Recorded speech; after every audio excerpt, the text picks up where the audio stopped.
So we are heading further into a national health crisis. Let me explain by focusing on how it's going to impact us here in DC.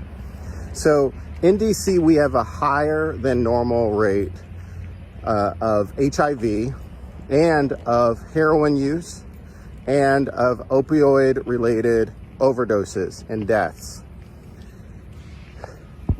A classic way to connect these two pieces of information is to support needle exchange programs.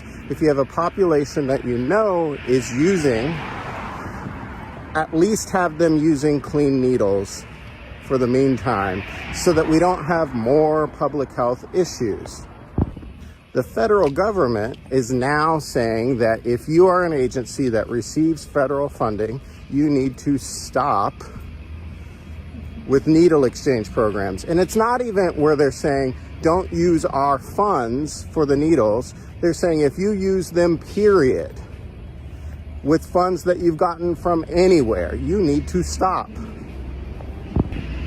Well, let me tell you about addiction. Do you think people are going to stop using heroin just because they cannot find needles?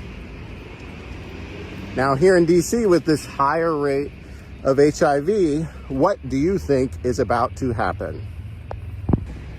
Meanwhile, this is coming from the Trump administration, which had great appeals to the people most impacted by this opioid epidemic.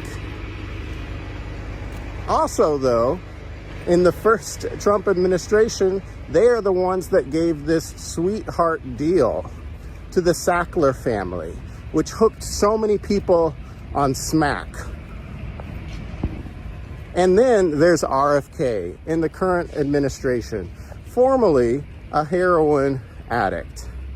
Well, he doesn't believe in these needle exchange programs either, but that might be because his family sent him to a private rehabilitation center, which these days costs between $20,000 and $40,000 a month. And he's saying we need to have a tough love approach, essentially. So if you're like me, perhaps you're a little bit worried about what might be about to happen.